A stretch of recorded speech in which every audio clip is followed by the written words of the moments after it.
اهلا بحضرتك في مدينه فوة. اهلا. هنغير كده عشان الشمس. ايوه بس اتشرف بمعاليك يا فندم. دكتور وائل عبد الباسط عبد الصمد مع ترميم اثار اسكندريه. اهلا بمعاليك يا فندم، شرفتنا ونورتنا في مدينه فوة. ربنا يخليك. حضرتك يا فندم سبب الزياره لمدينه فوة النهارده ايه؟ احنا معانا جروب مجموعه من طلبه قسم الترميم من معهد العالي للسياحه والفنادق وترميم الاثار في ابو قير. يعني بنزور بعض المعالم الاثريه الموجوده في منطقه فوة في المدينه، غنيه طبعا بالكميه كبيره جدا من الاثار الاسلاميه، وده طبعا ضمن اطار يعني التدريبات ميدانيه للطلبه الموجودين عندنا في المعهد. تمام. حضرتك يا فندم ابرز الاماكن اللي جذبت انتباه حضرتك في مدينه فوة النهارده ايه؟ يعني احنا زرنا طبعا مسجد ابو المكارم، مسجد الخنائي، مجموعه كبيره من الاثار الاسلاميه اللي غنيه اللي بتزخر بها المدينه، وكلها طبعا مناطق مهمه جدا لازم طبعا تبقى موجوده، ولازم حتى تتحط على خريطه السياحه، واحنا بنحاول برضو نعرف الطلبه عليها عشان برضو في المستقبل هم يقدروا ان هم برضو يزوروا المناطق ديت مع اهاليهم ويعرفوا الناس عليها ان شاء الله يعني. فندم مدينة فوة من الأماكن تعتبر ثالث مدينة على مستوى جمهورية مصر العربية بعد القاهرة ورشيد في الآثار الإسلامية، والرابعة على مستوى العالم. بالزبط. يا ترى انتباه حضرتك والصورة اللي هتوصلها للسادة المسؤولين أولا ثم للطلاب حضرتك هتقول لهم إيه؟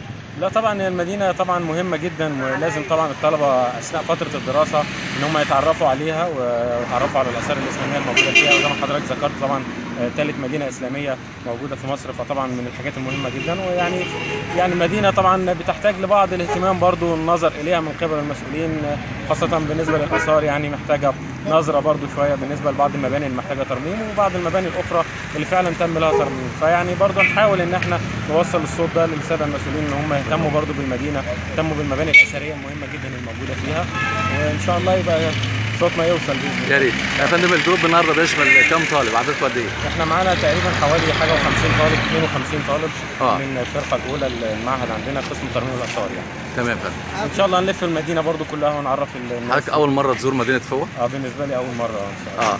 هنقول انطباع حضرتك الشخصي بقى بعد زياره المدينه النهارده ايه؟ يعني طبعا مدينه جميله جدا، ويعني اهلها برضو من الناس اللي طيبين جدا، ويعني كرم الضيافه والحفاوه، وحتى الناس المسؤولين هنا فعلا عن اداره الاثار الاسلاميه كلها، يعني معانا من اللحظه الاولى من ساعه ما وصلنا ولفوا معانا المنطقه كلها. استاذ ياسر الكردي رئيس منطقه اثار فوة. طبعا يعني الاخوه كلهم يعني عاملين مجهود جامد جدا معانا ومع الطلبه في الشرح وفي توضيح الامور كلها بالنسبه للمدينه. تمام. ويعني ان شاء الله يبقى يعني نتواصل ونيجي زيارات ثانيه باذن الله كتير يعني ان شاء الله. معالي الدكتور المحترم تحياتنا وتقديرنا واهلا بيك في مدينه فوة، شرفتنا ونورتنا. شكرا جدا لحضرتك. شكرا جزيلا. الاستاذ محمد الملاح مدير منطقه اثار فوة، اهلا بيك يا فندم. اهلا بحضرتك في الصباح. فندم النهارده احنا شايفين جروب جميل جدا من تابع لمعاهد ابو قير من وزاره التربيه والتعليم جاي يزور اثار فوة، وحضرتك بتصطحبهم النهارده في الزياره ديت. يا ترى ابرز الاماكن اللي زاروها النهارده ايه؟ احنا طبعا في منطقه اثار فوة بنستقبل جميع الرحلات والافواج السياحيه او الافواج الجامعيه اللي بتيجي لمدينه فوة، اللي هي تعتبر ثالث مدينه اسلاميه في عدد الاثار الاسلاميه بعد القاهره وبعد رشيد طبعا، ومن ابرز المدن الاسلاميه على مستوى العالم كله. تعتبر رابع مدينه يعني بطبيعه الحال طبعا. تمام.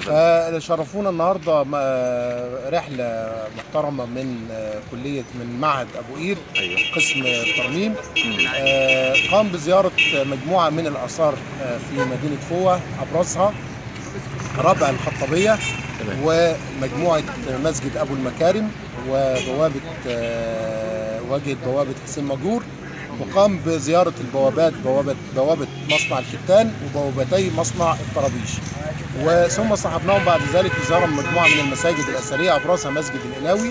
طبعا قدامنا اهوت، وهو من ابرز المساجد ليس في فوة لوحدها بل في الوجه البحري كله. قمنا بزياره المسجد العمري في مدينه فوة، والمسجد في الصحن المكشوف المتميز الطراز المعماري. اعتقد ان بيعتبر المسجد ده الوحيد على مستوى محافظه كفر الشيخ. هو المسجد الوحيد يعتبر من المساجد القليله جدا، وهو المسجد الوحيد في مسجد الصحن بيرجع للعصر يا فندم. طبعا المسجد ده هو من اقدم المساجد اللي بنيت في فوة في العصر الاسلامي المبكر. تمام. ولكن تم طبعا تجديده كبقيه مساجد فوة في العصر العثماني. تمام. قمنا بزياره التكيه الخلوتيه، وهي التكيه الوحيده في الوجه البحري كله، التكيه البقيه الوحيده في الوجه البحري كله. صحيح. التكيه ديت كانت يعني عباره عن مبنى معماري خيري لإقامة الصوفية والمنقطعين للعبادة وعابر السبيل والفقراء من قبل المسرين ومن قبل الأثرياء والمحب الخير في مدينه فوق. استاذ محمد الملاحة، احنا كلمة أخيرة نوجهها للسادة المسؤولين عن الآثار وكيفية اهتمامهم بالآثار في مدينة فوة. والله الآثار لا تألو جهدا، الآثار لا تألو جهدا في صيانة وترميم الآثار الإسلامية في مدينة فوة، على الرغم من الإمكانيات يعني مش عايز أقول الضعيفة والظروف اللي مرت بها البلد، الظروف الاقتصادية اللي مرت بها البلد بعد 2011. احنا لسه قمنا بعمليه ترميم ل6 مساجد. تمام. مسجد القرانيه ومسجد موسى ومسجد ابو شعره والساده السباع وابو عيسى وفي مسجد عبد الله طبعا في اشد الحاجه للترميم. طبعا كل المساجد ديت طبعا بنحاول نعتمد طبعا ميزانيات لترميم وصيانه بقيه المساجد، ولكن لا نألو جهدا في ترميم وصيانه جميع مساجد فوق ان شاء الله. استاذ محمد الملاح، شكرا جزيلا لحضرتك، تحياتي. وضمن الجروب اللي بيزور مدينه فوق النهارده احد الطلاب اتشرف بحضرتك، الاسم ايه؟ حماده جد الحق ابراهيم، محافظ المنيا. اهلا بيك، نورتنا وشرفتنا حضرتك. حماده فرج ابراهيم شبيان. سؤال تقليدي يعني، يا ترى ايه اللي عجبك في مدينه فوق؟ واللي عجبني الحقيقه يعني ما زالوا محتفظين بطابع المكان اللي هو الاثري بالنسبه للمسجد نفسه. تمام. مفيش تغيير يعني يغير من معالمه الكتير اللي احنا شفناها قبل كده في المناطق الثانيه، بالعكس هم اضافوا هنا الاماكن يعني ترميم اضاف لمحه جماليه، وزائد ان هو ترميم يعني مش خاطئ يعني. وكمان برضو احتفاظ الاهالي بالمكان نفسه، ان هو دايما مفتوح للصلاه مش مغلق مثلا او مهجور او كده. وزائد برضو ان يعني المكان برضه فيه طبع يعني كويس بالنسبه للاهالي، يعني ما غمروش عليه طبعا ان فيه اهمال، بس في نفس الوقت برضه في حب ان هم يحتفظوا بالمكان ده نفسه وبتاريخه وكده يعني.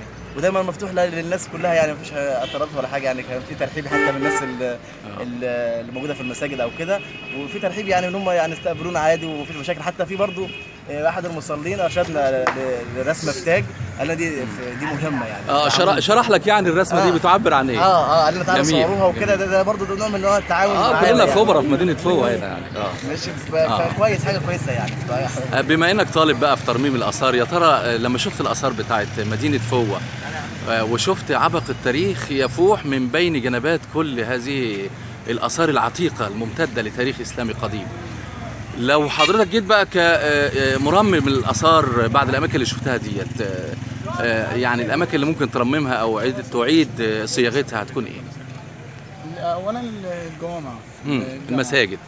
تمام. في تعديات بشرية، في تعديات معمارية أولا، وفي تلف بشري. تمام. وفي تلف بيولوجي.